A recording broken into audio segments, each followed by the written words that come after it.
Hello dear students, a hearty welcome to another lecture in our video lecture series. Today we are going to discuss a speech made by the jurisprudential legend of India, Nani A. Palkiwala, which is reproduced in your textbook Discoursing Diversities with the title Center-State Relations, Union Government, not Central Government. You will find it as the 8th lesson of your textbook. This is a speech made by Palkiwala in Bombay in 1972. It's a Heras Memorial Lecture delivered by him. Before we move on to this speech, let's have a very quick look at Nani A. Palkiwala. He is actually a jurisprudential legend, a legal luminary as far as the whole world is concerned. He was born to a Parsi family in 1920, and see, the names of the Parsis are very interesting names. Most often, they have the name of the profession of that family, like engineer, contractor, wakil, etc. And this is Palkiwala. Palkiwala is it refers to the palanquin makers. Okay, so Nana boy Palkiwala is called Nani Palkiwala, and he had his post-graduation in English language and literature, and he tried for a lecturer post in Bombay University then. But unfortunately, he did not get that employment. Actually, though it was unfortunate for him, it was fortunate for the entire India, the legal system of India, the judiciary of India, because had he got that employment, we would not have got this legal legend. And he started practicing in the Supreme Court, and he is one of the great interpreters of the Constitution of India. He is very committed to the legality as well as the morality of the Constitution, and he has appeared before the court, before the Honorable Supreme Court of India, quite a number of times when constitutional issues are involved. And he is very, very committed to the Constitution's commitment to the people of India, protecting the rights of the people of India, protecting the privileges of the people of India. And he was actually offered the post of a Supreme Court judge in 1963, which he did not accept. In 68, he was offered the post of the Attorney General, which also he did not accept. And he continued his battle as a champion as a protector of the Indian Constitution. In 1977, he was made the ambassador, Indian ambassador to the United States of America, and he served in that capacity for 2 years. And there are a number of cases which came before the constitutional bench of the Supreme Court, in which Nani A. Palkiwala appeared. The Keshavananda Bharati case is one of the cases that made him very prominent in the early years of his career. We have discussed the Keshavananda Bharati case in another video lecture. And there is one book, I just want to bring your attention to that book. It is Nani A. Palkiwala, Nani Palkiwala, a role model. It is written by Major General Nilendra Kumar.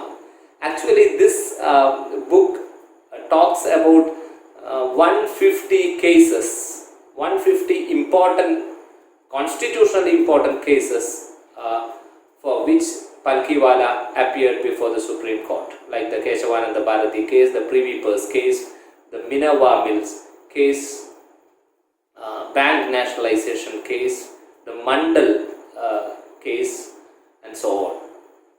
So that much about Nani A, Palkiwala, and this particular lesson about the center-state relationship.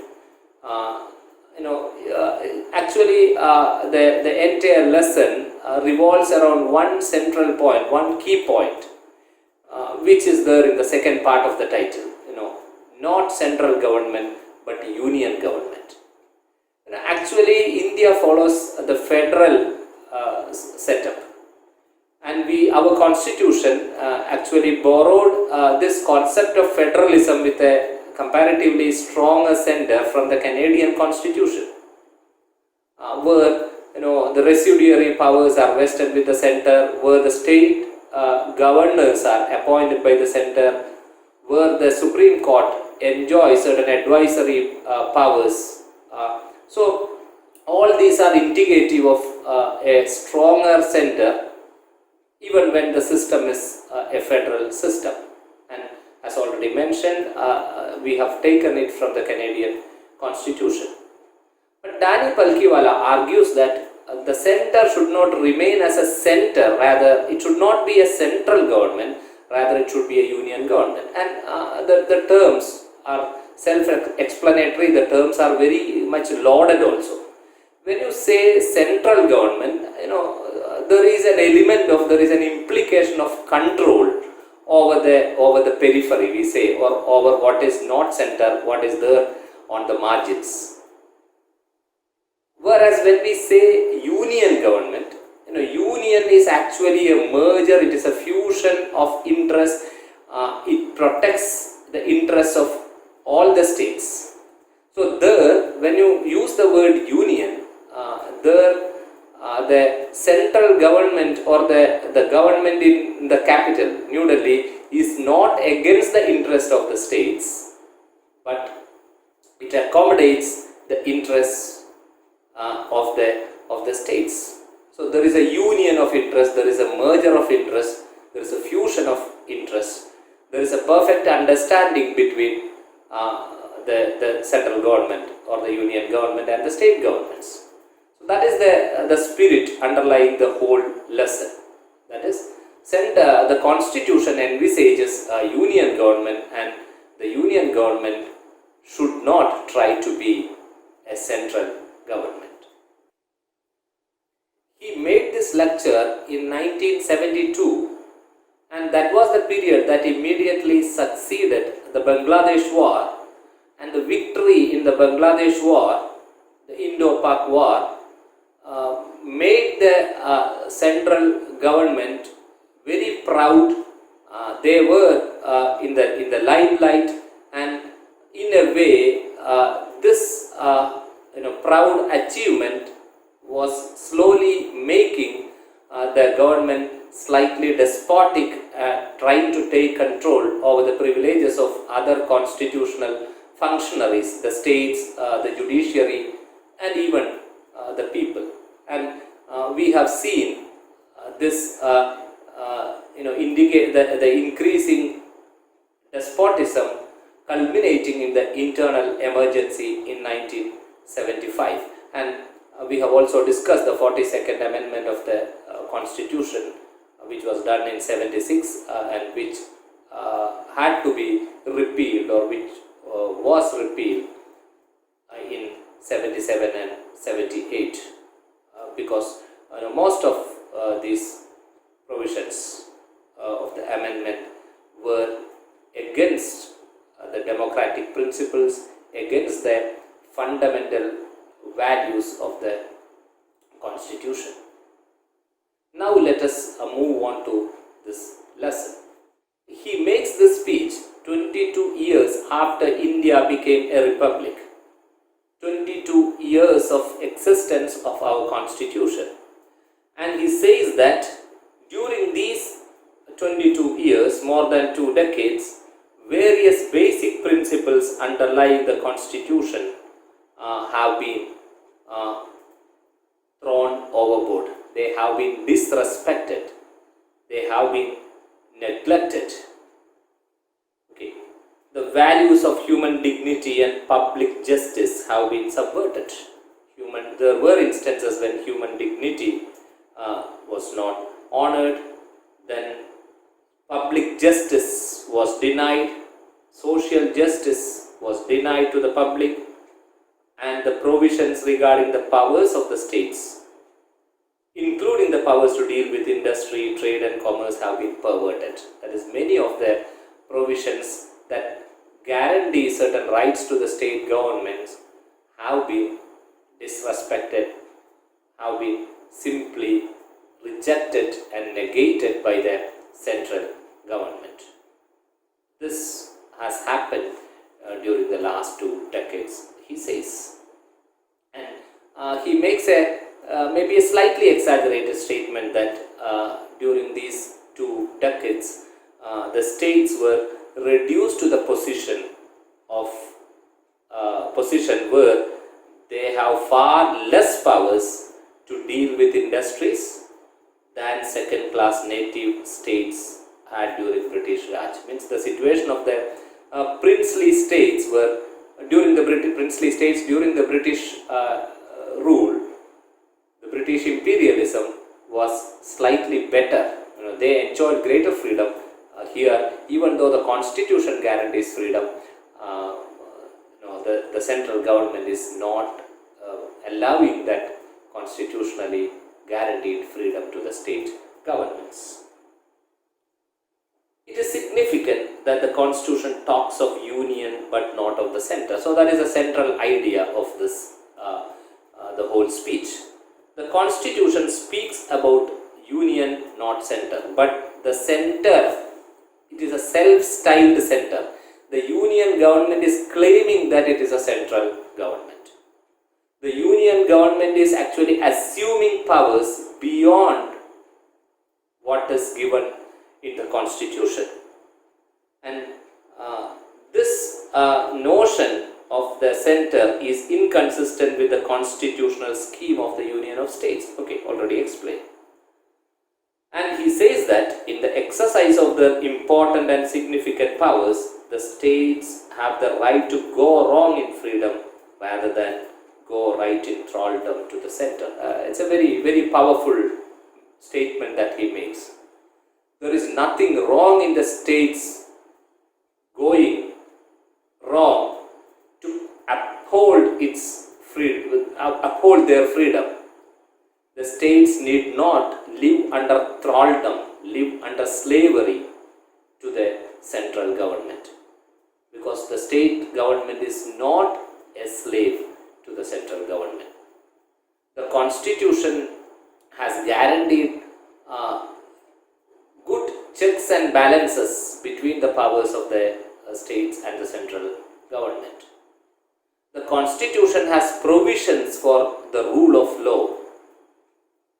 The constitution has legal and moral provisions to see that the rights of the states are protected and India remain as a union of states, not as as an administrative unit with a strong center.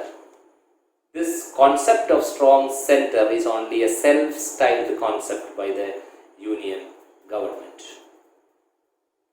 And the last paragraph says, the day is bound to come when the states will repudiate the wrongful subjection by the union and will awaken to claim their legitimate status under the constitution. So this cannot continue for long. A time will come, very soon it will come, when the states will repudiate, refute, negate the claims of the center and will try to win their constitutionally guaranteed privileges, constitutionally guaranteed powers. They will claim their legitimate legal status guaranteed by the constitution. The day of nemesis, the day of this inescapable downfall as far as the center is concerned, that will come sooner than we think. We need not have to wait for long for this, because it is an unjust and unconstitutional supremacy that is exercised by the union government over the state governments. And he here quotes the words of Ralph Waldo Emerson, the famous American philosopher and thinker and writer.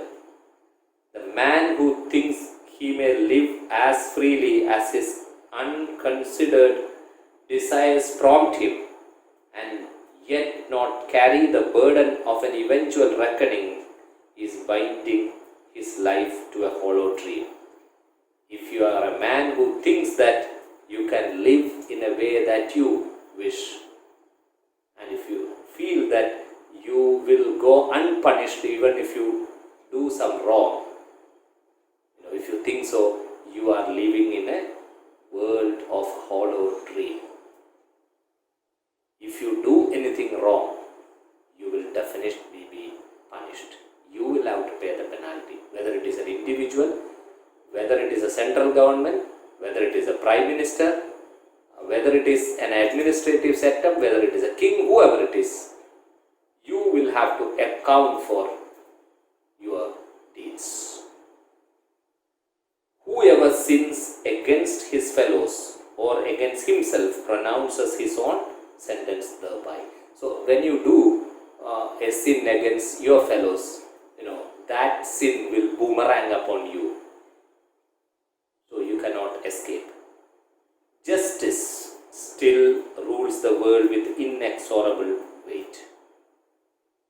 Whatever happens in the world, however gloomy and grim the situation is, the operation of justice will take place. May not be immediately, maybe there is a slight delay. And though its operations are often unseen, and though it is not always to be found in stone-built courts of law, you may not see the operation of justice around you sometimes. You may not find justice truly upheld in the courts of law, in the stone-built structures of the courts. But still, justice is very powerful.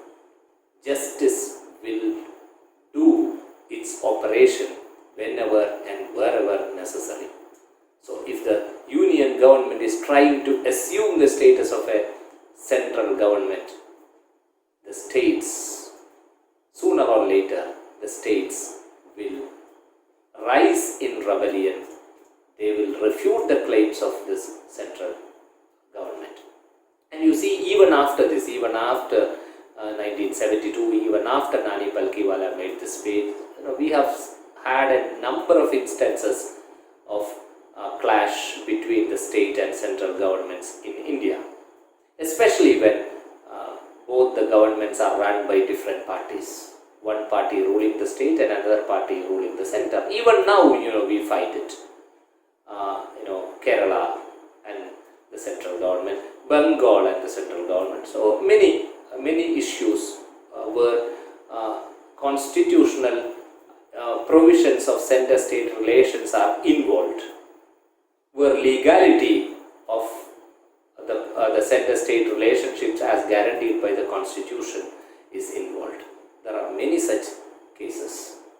So this essay, this speech, even though it was made in 72, it has contemporary relevance and it will have future relevance also.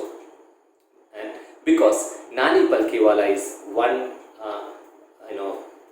legal practitioner or one legal expert, one constitutional expert who believes in the dynamism of the constitution. He never considers constitution as a dead document. Rather, he considers constitution as ever vibrant. Thank you very much. We will stop the discussion of the lesson here and we will move on to the discussion of the short answer type questions given at the end of the lesson in your textbook. Thank you. The first question is a simple one. What is a republic?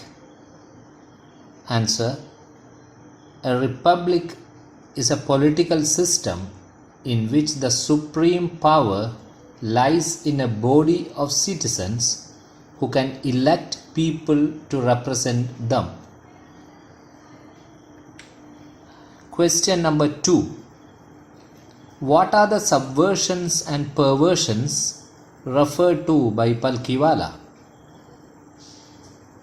According to Palkiwala, the values of human dignity and public justice have been subverted, and the provisions regarding the powers of the states, including their power to deal with industry, trade and commerce, have been perverted.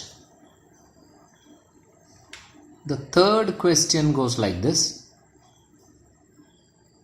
How does this eminent jurist look at center-state relations in India? Answer.